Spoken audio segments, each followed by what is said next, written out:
So, in your physical format, have you run across the concept or the notion of unconditional love? Been hearing it.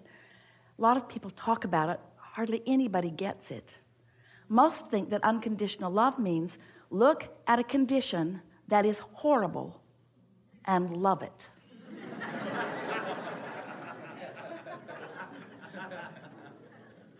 So you need a lot of practice at that.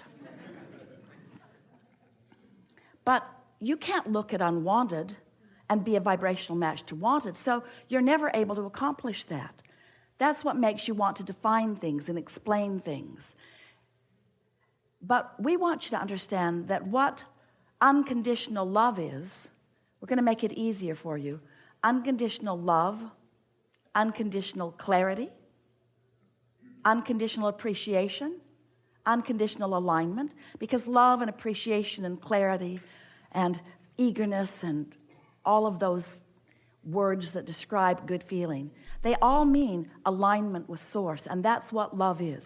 Alignment, pure alignment, non-resistance. So unconditional love or clarity is about being in love or clarity. We have enjoyed this interaction immensely. But the words unconditional love are not just a goal for you to accomplish. It is also the process by which to accomplish it, all in the sentence. Unconditional love means love. We've enjoyed this interaction immensely. It means, do you know what it means? Can you feel what it means? It means withdrawing your attention from the condition that prevents the love. Unconditional love means there are conditions that you love and there are conditions that you don't love, but when you train yourself to sift and sort for the best conditions, you train yourself to be a conditional liver. You're looking at conditions, and if there are good conditions, you feel wonderful, and if there are not good conditions, you feel terrible, but then you have no control because your reality is full of conditions. Have you noticed? There are conditions everywhere. Don't turn on the television, whatever you do. It will bring a myriad of conditions to you. The television news networks, they scour the planet for things that they know will frighten you. And they dramatize them and they put them on 24-hour cycles and they put music behind them and they bring them right into your living room and they say, practice unconditional love. And we say, you just can't look at that stuff without the opinion of your source about it rising in a vibrational frequency that will let you know where you are in relationship with it, you see. So unconditional love means you got to decide that first and foremost you want to be in alignment, and if it requires withdrawing your attention from conditions that don't allow your alignment, then so be it. That's what unconditional love is. It's caring more about love than about perusing the conditions. It's about caring more about alignment or love, appreciation, clarity, than being right. Oh. That's hard to take, isn't it? When you decided to come forth into this physical body, you did not say, I'll go forth, I'll be born, splat. And I will find the right way of living, and I will convince others to come that way with me. You didn't say anything like that. You said, oh, what a wonderful world this is. The diversity of this time-space reality will provide for me the most wonderful format for new ideas to be born within me that can be realized by me. Not new ideas that can be born within me that I will then take everyone else by the hand and show them the error of their ways and the rightness of my ways. Not one of you said that. You were aligned with source then. But for you, often, you don't stand in an unconditional place. You come into a situation and sometimes you respond to the condition of where you are. When the gang gathered last night, getting this room ready for you, the air wall was up here, and there wasn't room for all of you and all of this. And the contract that they'd signed clearly stated that there were to be 400, but a lot of you made the decision at the last minute. Did you notice? Over 100 of you made the decision at the last minute. And so here's the condition. What we planned for and those who are coming are a very different number. So the condition clearly was not pleasing. Now, everyone knows that it's possible to squeeze you all in. Now you look at it, though, it doesn't really look as possible as it looked last night, did it? There is this square dance area up here that could have been utilized, but for the most part, the room was not big enough. It had not been planned to be big enough because you were underestimated in your enthusiasm for this gathering. So there was a condition that had to be reconciled, and it had to be reconciled at the last minute. There wasn't time to go sit by the beach and think pleasant thoughts about the dolphins. And Esther is thinking, Abraham's going to talk all day long about unconditional love. I know they are. And here we are in a condition that we do not love. And we cannot take our attention away from the condition because we are up against it. And that's what happens to you sometimes, isn't it? Is that you walk into a situation that is the result of the momentum that has been moving along. And now you're standing there in the middle of it. And if you are like most humans, you respond to the condition. But here's the thing that matters most. What do you do next? Someone said the other day, Abraham, how does one? She meant, how do I? But how does one? I have a friend.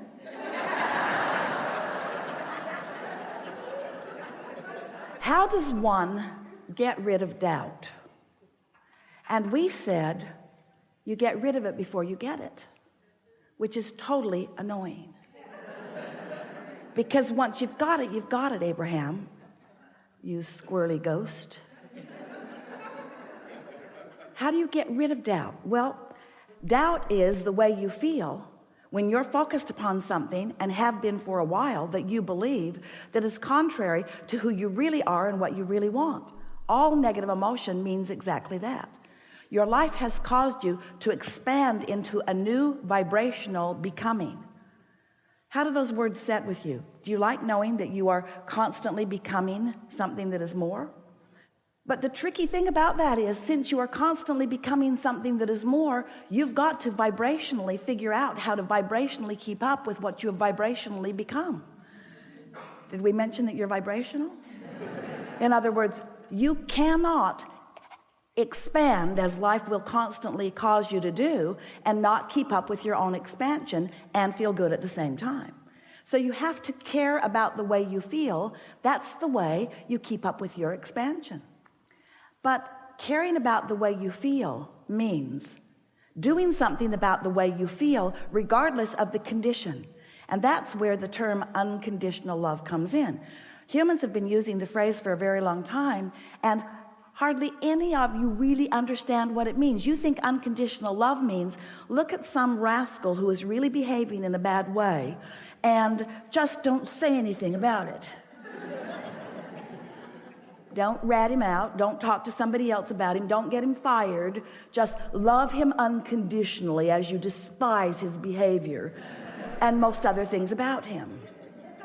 And we say, that's maybe what you might call tolerance. In other words, you're putting up with it.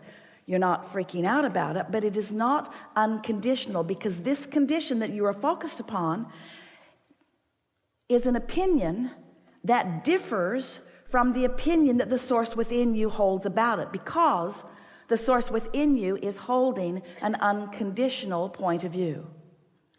Well, before this day is over, you're going to understand completely why we, from source, are able to hold things from an unconditional viewpoint. We'll give you a statement that you may be ready to receive, and then we'll fill in the gaps as we continue over the next few hours. But the reason that we are able to focus upon any situation unconditionally is because the current conditions or the what isness of whatever it isness doesn't mean diddly squatness. In other words, what is doesn't matter, because what is only a temporary reflection of the vibration that you got going on. So we wrote this book called Getting into the Vortex.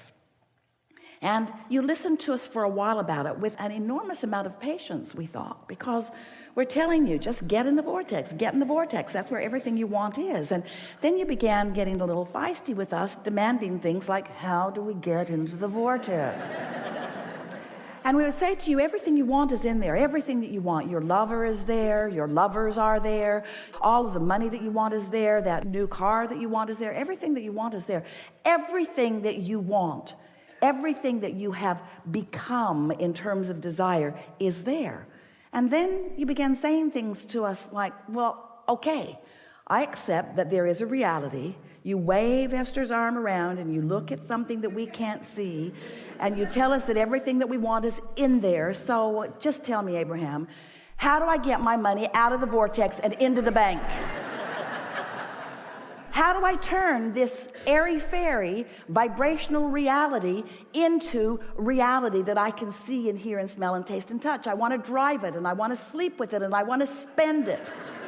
I want the tangible manifestation. I want real life manifestation. I don't want to just dream all the time. And we say, we want you to have that real life too. And you are having real life. And the real life that you're having is a vibrational match to the thoughts that you're thinking all the time.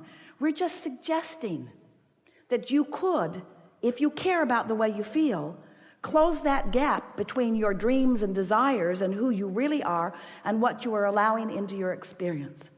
So over time, we've expressed this to you in a variety of ways. And for the most part, you're up to speed with what we've been talking about. We tell you that you are vibrational, and you hardly ever resist that idea anymore. We tell you that this universe is managed by the law of attraction.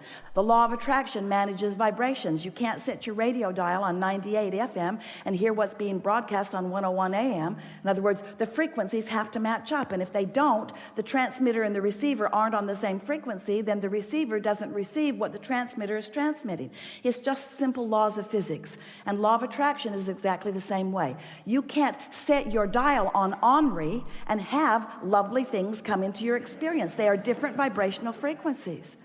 So then we began to talk to you about your emotions and what your emotions mean. And we talked about the different emotions that you might have, all the way from despair, all the way up to appreciation and love and joy. We began talking about the disc that you might be on, the spinning disc of emotion. If you're on the Henri disc, you're not going to rendezvous with people who are on the happy disc. It just doesn't happen. Law of attraction doesn't match you up that way. And today, what we want to say to you, because we know you've been following along with this to a certain extent, we want to give you the piece, the only piece that has ever been missing for you. We want you to understand that where you stand right here and now is what you've got all the time, now. There's never tomorrow, have you noticed? Tomorrow is an illusion. It will be eaten up by today. Today. Now. That's all you've got. You've got now. And what you do now is what matters, because all you've got is now. And what matters in your now is that you understand that you have two perspectives of now. There's the source energy perspective, source energy who stands right in the middle of your vortex with all that you've been asking for, holding the vibrational frequency of every bit of all of that. And then there's you and what you believe right now, what you've been practicing, what you're thinking about. And your point of attraction is about what you think about. It's about what you believe. A belief is just a thought you keep thinking. So where you stand and what you believe has everything to do with how much that's in that vortex that you allow to flow into your experience. So we began talking to you about your point of attraction, you in your human body. You stand right here and now. Where you stand right here and now, what is your point of attraction? What is the vibrational atmosphere that you have created? Are you ornery? Are you irritated? Are you afraid? Are you angry? Are you blameful? Are you guilty? If you're feeling those emotions on a pretty steady basis, that means you are holding yourself steadily in vibrational discord to who you really are and what you really want. And the thing that is so interesting about that is that if life hadn't caused you to expand, you wouldn't even feel the discord. In other words, it's not